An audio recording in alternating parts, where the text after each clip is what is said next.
One player's punch not only broke the rules but cost him $4,500 in fines, while another took helmet aggression to a whole new level, turning a game-ending brawl into a financial nightmare with a suspension and a $1.2 million loss. These are the most absurd fouls in the NFL. 1. Romanowski on Tony Gonzalez. During the 1999 season, Romanowski was at the prime of his heartlessness, so much so that he got fined multiple times a season for several hits on a single player. On December 5th, during the Broncos game against the Chiefs, Romanowski was fined for illegal hits and a punch aimed at Chiefs' tight end Tony Gonzalez. Romanowski was fined $4,500, but it wasn't his first incident with Gonzalez. It was the second time that season Romanowski had been fined for an illegal hit on Gonzalez, and the third time overall, bringing fines against him to $27,500. 2. Myles Garrett on Mason Rudolph. Unlike the other fouls on this list, this one didn't occur during play. Rather, it was a result of a controversy. On November 14th, at the end of the fourth play during the Browns' 21-7 win against the Steelers, a brawl broke out, which Garrett ripped the Steelers' Mason Rudolph's helmet off and hit him in the head with it. In Garrett's defense, he alleged that Rudolph used a racial slur toward him just prior to the brawl. Still, the NFL suspended Garrett indefinitely, and the incident ended up costing Garrett the final 6 games of the regular season and roughly $1.2 million in pay, plus a fine of $4,623. 3. Adrian Wilson on Trent Edwards. In this game on October 5, 2008, the Buffalo Bills lost 41-17 to the Cardinals, but that wasn't the biggest topic of the game. On the third play from scrimmage, a vicious hit by safety Adrian Wilson left everyone shocked. Wilson ran and launched himself at Buffalo Bills quarterback Trent Edwards, driving Edwards' head into the ground.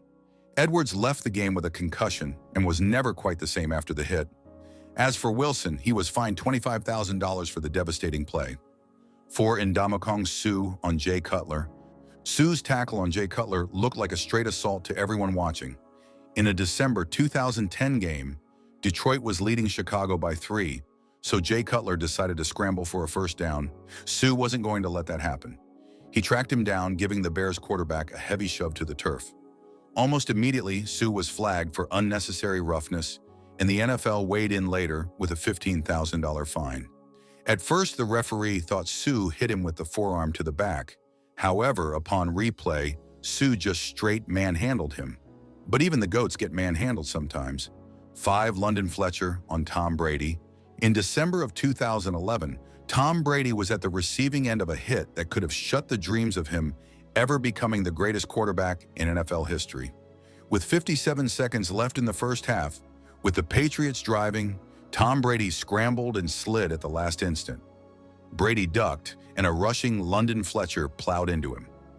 Fletcher was called for a forearm hit to the head of the quarterback. However, replay showed Fletcher's arms around Brady's ribs and nowhere near the quarterback's head. 6. Rodney Harrison on Jerry Brigham. In his career, Harrison was fined over $100,000 in total. One of his worst fines came after this helmet-to-helmet hit on Oakland Raiders tight end Jerry Brigham. The incident happened midway through the first quarter of the Raiders' 15-13 victory at San Diego. Rich Gannon made a pass to Brigham that sailed incomplete. Also going for it was Harrison, who hit the tight end and was flagged for a 15-yard personal foul. Brigham, being in a defenseless position, made matters worse for Harrison, and Harrison was fined $40,000 by the NFL, one of the biggest in league history. 7. Charles Martin on Jim McMahon. On November 23, 1986, Charles Martin took to the field wearing a hit list towel displaying the numbers of 3 Bears offensive stars, of which quarterback Jim McMahon was among. Well, Martin set a dirty record in that game. In the second quarter of the 12-10 victory, after Packers safely intercepted a pass from McMahon, Martin grabbed McMahon from behind and body slammed him to the ground. He was ejected for the personal foul, and up to that point in league history, no player had ever been thrown out of a game for anything but a fight. This incident enacted a change of league rules, and language was incorporated to allow player ejections for such offenses. 8. Joe Mays on Matt Schaub.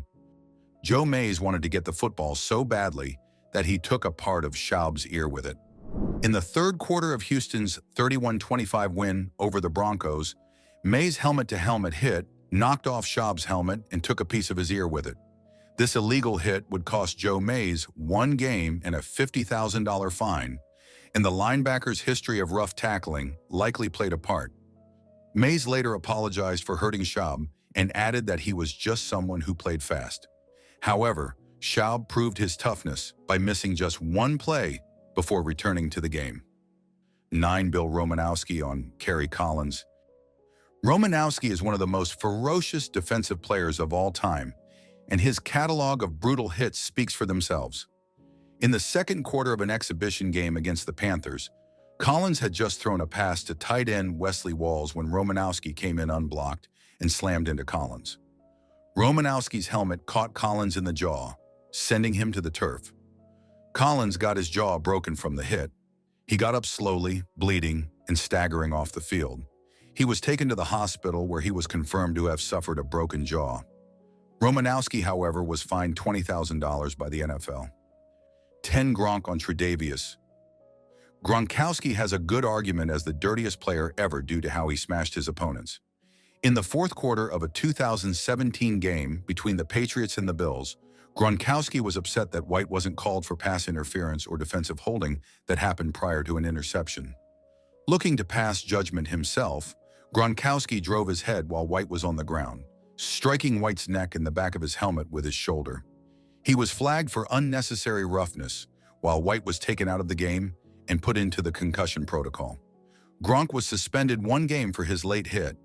Despite losing a paycheck of $300,000, Gronk was thankful for the suspension, citing that his body needed time to rest, which just makes us think he had intended to commit the foul just to be suspended. What do you think? Mo Lewis on Drew Bledsoe. This hit was so violent that it had a massive effect on the future of the NFL and the New England franchise for decades. On September 23, 2001, the Jets led the Patriots 10-3 in the fourth quarter of a game at New England. Patriots Bledsoe took the snap and scrambled out of the pocket toward the right sideline, where he was crushed by Mo Lewis out of bounds. Bledsoe was slow to get up and was put in an ambulance. He had suffered internal bleeding. His replacement was a young Tom Brady, and as we all know, Brady led the Patriots to 6 Super Bowl titles and became perhaps the greatest football quarterback ever. 12. Eric Smith on Anquan Boldin. Anquan Boldin was at the receiving end of one of the hardest helmet-to-helmet hits you'll ever see. On September 28, 2008, in a game against the Arizona Cardinals, the Cardinals were down by 21 points with about half a minute left, so it was a meaningless score. But the quarterback, Kurt Warner, threw to Boldin in the end zone because he had to, and it was the right call until it turned into a whole lot of effort for a very big loss. As Boldin reeled in for a high pass from quarterback Kurt Warner, he was hit from behind by safety. Safety Kerry Rhodes' chin dropped with the impact. His helmet lifted, and the momentum flushed him into the helmet of Smith, who was charging. As with the Jackson Robinson hit, both players went down, but Boldin came off way worse. He broke multiple bones in his face but still played a couple of weeks later and managed to last 8 more seasons. 13. Ryan Clark on Willis McGahee. For decades, the Pittsburgh Steelers had been known as a hard-nosed football team that ran right through their opponents if they had the opportunity. During the 2009 AFC Championship game between the Steelers and the Ravens, they maintained their reputation. Steelers defensive back almost caught a body with 3 minutes and 39 seconds left to play. Ravens running back Willis McGahee caught a pass from Joe Flacco, and an instant later, Ryan Clark delivered a vicious hit that put him on a stretcher. He was carted off the field, and Clark also hurt himself from the collision. That was no doubt one of the scariest hits ever. 14. Dante Robinson on Deshaun Jackson. Imagine a hit so hard that both players got knocked out. Well, that was the reality when Atlanta Falcons cornerback Dante Robinson hit Philadelphia Eagles wide receiver Deshaun Jackson in the game between the Atlanta Falcons and the Philadelphia Eagles. Robinson viciously hit a defenseless receiver. He had lowered his head, didn't launch himself, and even hit Jackson in the shoulder pad, not the helmet. Nevertheless, the hit sent both players to the shadow realm, and Jackson suffered a concussion. A lifeless Jackson twitched while on the field before being carried to the hospital, while Robinson was penalized and fined $50,000. This is one of the most iconic double KOs in NFL history,